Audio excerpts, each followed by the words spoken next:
Merry Christmas! This is LEGO X's very first video podcast. We're going to be talking about many different topics today, one including my Power Function Snowcrawler. After that, we'll be talking about the new Technique sets coming out in 2011. Following, we'll have an interview with Xander Soldat. After that, we'll look at a few NXT websites, such as The Next Step and MindBoards. And finally, we'll have a LEGO X special. So sit back, relax, and enjoy the show. First, we're going to talk about the new Technique sets coming out in the year 2011. There's the new Jeep that Technique Bricks had a building challenge on, a dump truck with the tipping action, a mini mobile crane, and the supercar, and finally, the front loader with the new mini linear actuators. I'm really looking forward to that one just because of the mini linear actuators. You can check out all of the new Technique sets of 2011 at techniquebricks.blogspot.com. Next, here's an interview with Xander Soldat, an MCP member who has built many, many awesome creations. Welcome, Xander, and thanks for talking with us today.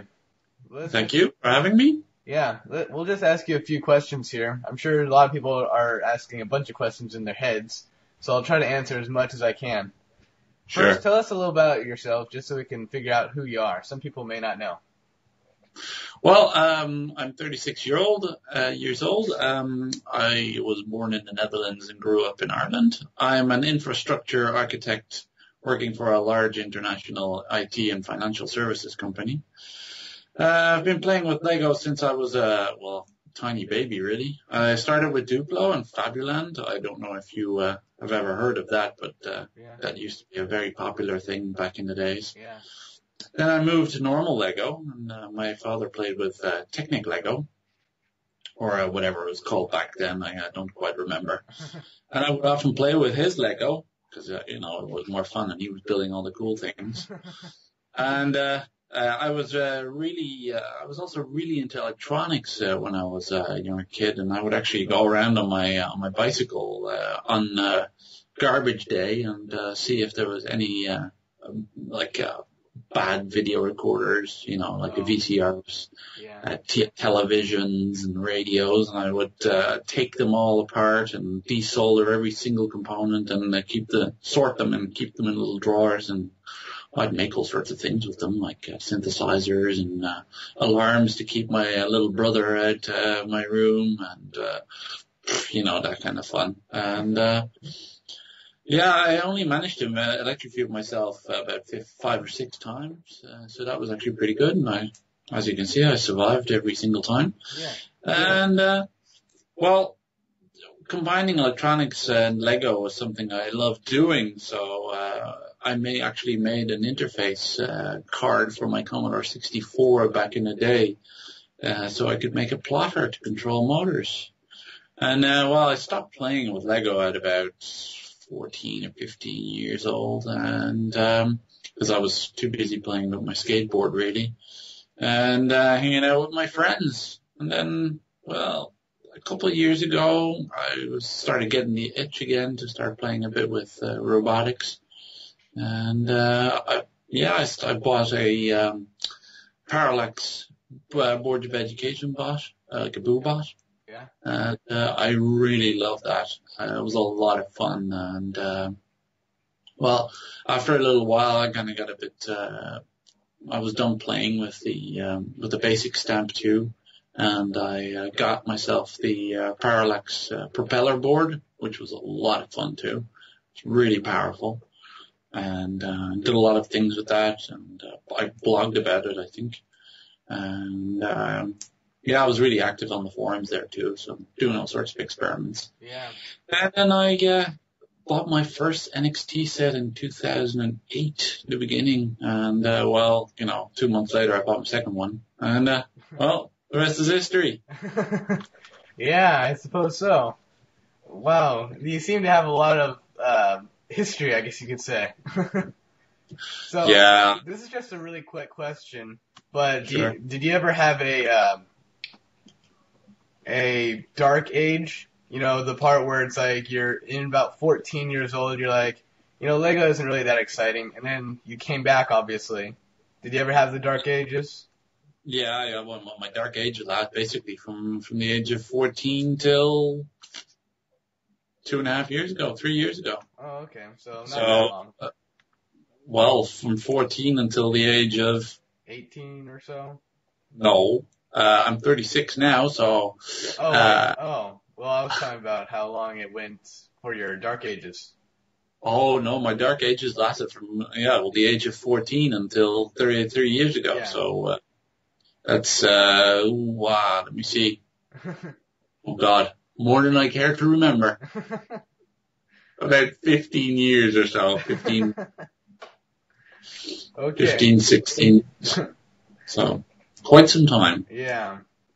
So, what is your favorite official Lego model? Well, I kind of have, I don't have one favorite one. Yeah, I no, have, I don't think anyone have, does. I have two. It's I don't know if you remember, it was the big yellow crane. I think it was the Yeah, the one with the 841. pneumatics and the motors and like 8 wheels or something. Yeah, I actually still have the cover on my wall. Oh. Looking at it now. And, that was probably my favorite, one. It took me forever to build. And, it was actually one of the first big sets that I bought after my Dark Age. Huh. So the big red truck, the 8528, I believe it was. Yeah. I thought the gearing and everything else inside was really beautifully made, and I had a lot of fun converting that to power functions actually. Yeah. And yeah, I put the video up on my on my old YouTube channel, and it's actually got the most views out of all of my videos. People still commenting on it. They want. Some people asking me to make building instructions for them. Yeah. I'm like, yeah, right. These photos are all you have, and all you're gonna get because that model's been taken apart the 80s. Oh, I'm sure it has. I mean, it's a lot of parts, so I wanted the parts. I kept it. I think I kept it intact for probably 8 months or so, which is the longest any model has ever lived. Okay. I never keep them on. Well, that's longer than I've ever kept a model in peace. Yeah. So there are a lot of user mods out there, like there's Mark Andre with his Wally. So, like, do you have a specific user that you really admire his or their creation? Yeah, I really like Nextstorm's stuff. It's he's got this really cool robot called the Foo Fighter, and I saw it and I played with it at Lego World 2010 in Zwolle, and the whole thing, like the robot controlled with the helmet, and by nodding or moving your head from one side to another side, you can manipulate the robot and move it around, and that's really cool. And it was extremely popular with the children who came to the stand, and I thought it was extremely creative, and the colors of the robot were very, very good. Yeah. Big thumbs up for his stuff, and he's made other things like the pirate. It's like a little theater with the pirate ships and fighting against the soldiers and everything else. It was really creative. Yeah. So big kudos to Nextstorm. Yeah. Yeah, he makes some really interesting creations. Yeah, So sure does. You've built lots of models. I know that. Like, you've been working on your Holo Drive, is it? Holonomic drives, yeah. So what is your favorite model that you've built? Well, that would probably be one of the holonomic robots that I've built. I mean, I've built, I don't know, probably 50 of them by now. And I really like building those. I think one of the models that I've partially built, and one of my favorite is the robot arm that I had featured on my website a while back, last year. Was that for the warehouse project? Yeah, I was for the big warehouse project. Yeah. I did build all of the robot arm. That was cool. My friend Geert built quite a large chunk of it. I just basically took it and improved on it and programmed the whole thing. And that was a lot of fun to make. That was really fun because, I mean, there was absolutely no limit on the amount of Lego that I had at my disposal because you have absolutely no idea how much Lego was there. The entire warehouse system was made out of 400,000 pieces of Lego, so you can only imagine how much extra we had. Wow. Boxes upon boxes upon boxes of Technic Lego. Yeah. So that was a lot of fun. Building in the middle of a big room with the Lego all around me, just sitting on the floor and building was great. Yeah. Yeah. So I know that you're gonna hate me for this, and I don't think anyone really has a specific one. But what is your favorite sensor for the NXT? Whether it's from Mind Sensors, Hi-Technic, just Lego, or wherever. Well, you see, that really is a tough one.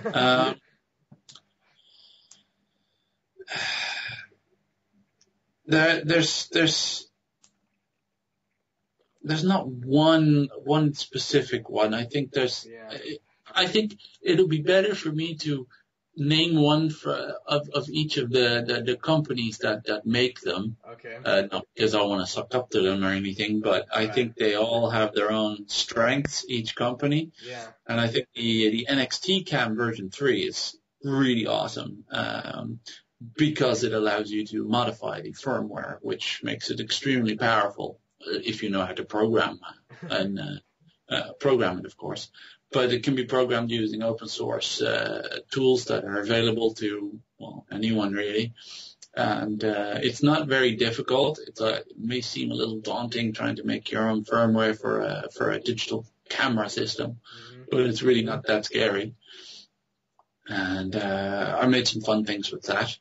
And then there's the Hi-Technic Sensor Mux, because, you can never have too many sensors connected to your robot, really.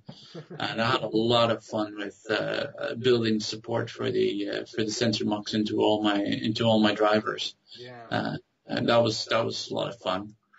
And then the third, but certainly not least, would be the Dexter Industries GPS sensor, because I was able to help Dexter Industries with the development of the firmware, which was a lot of fun actually, and quite educational. So that was a lot of fun. So okay, cool. Well, we're gonna go into the wish list part of the Lego company here. If Lego put out any sensor that you wanted, you specifically, what kind of sensor would you want? Well, a Wi-Fi sensor would be pretty cool, I think. There's one. It would need an external power source, but if you could somehow hook up a Power Functions battery pack, that would be really nice. Although I think that hell would freeze over before that would ever happen. But there's something like it out there for the FTC called the Miranda module or something to that effect. But it requires you to connect to it as if it were an access point, which isn't really cool. So it's not like you can really have your NXT on your network, so to speak. Yeah. It only allows you to submit direct commands, which are then transferred via the USB connection. So it's more or less like a remote control system for your brick. Yeah. So it's something that you can have your brick communicate back or have I don't know what you'd call it, like have it tweet or something like that. It's nothing like that at all. It's quite a shame actually that it can't do that. Yeah, well that's really interesting, because I've seen a user actually make a Wi-Fi sensor, so that was pretty interesting. Yeah, I think it was a Dutch student who had to do that for some kind of industrial design class. Yeah. They were, I think it was for the University of Delft. They made these. I'm not sure if it was Delft, but it's one of the technology universities here in the Netherlands that built it. But it was a one-off, and they had never any intentions to actually make it go to market at all. Yeah. And the problem with it is also that it requires an incredible amount of power. I think it draws something like 80 milliamps, which is basically the max that you can pull from the sensor ports. Wow. So you would really require an external power source. Yep. Because otherwise, as soon as you use a sonar sensor, the whole thing just, kicks the bucket. Oh, yeah. All right, so we're going to ask just a few more questions. Sure. Only basing on like you're known for making Robot C and NXC drivers. Just a quick note, what do you have like a favorite driver that was like really fun to create? Yes, anything to do with the sensor mux was actually an awful lot of fun to build. Because I had to add support for the sensor mux into probably about 12 or 13 sensors, and making that whole framework really generic so that it could be used by other sensors was quite a challenge and a lot of fun actually to make. I think that was probably one of the more difficult ones to do. Another one was for the HOLIT data motor mux. Oh yeah. It was quite a tricky to use interface on the actual sensor itself, but that made it a lot of fun trying to make it work. So that was great fun actually. Yeah. All right. Well, thanks for talking to us, Xander. Is there anything you'd like to say to the millions of people watching this podcast? Well, pursue your passions, don't limit yourself, and play well. That's all I can say. Thanks for talking with us, Xander. Wow, thanks, Xander, for talking with us today. Next, we're going to look at the next step and the Mindboards forums. First, we'll take a look at the next step here. Here we see the Artbotics class at Weston Middle School who put together and built and programmed an emotional face that would show any kind of emotion, whether it's sadness, happiness, or joy. Next, we see a small automatic warehouse built by Daniele Beneditelli. Let's see. Next, here we see a lot. We see a lot of talk about this one all over the LEGO websites. It's called the Anti-Kythera mechanism. First discovered in 1900, is now built with LEGO. Now let's check out the Mindboards forums. Maybe you already heard about it, but the Mindboards forums is the child of the late Nextasia forums. It's all thanks goes to the 4 admins and the fellow Mindboards users. Keep up the good work. Interesting stuff on the NXT so far. Check out what's happening next. Ladies and gentlemen, here's the moment you've all been waiting for. The LEGO X Special. Welcome, ladies and gentlemen, to the LEGO X Special. I'm going to build the 8271 Technique front loader. Be prepared to be amazed. On my mark. Get set. Go.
big.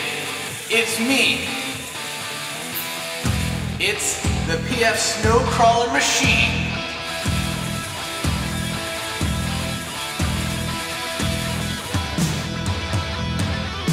Here it is. With a powerful 2XL motor engine, this thing can go in any terrain. 4-track drive and front wheel steering. This thing has it all. Rear lights, remote control, the whole 9 yards. This is the PF Snow Crawler Machine. Wow, amazing! I think that has been the best LEGO X video podcast ever. I hope you liked it. Please leave a comment on the chat box. I'd love to see them. See you next time, and play well.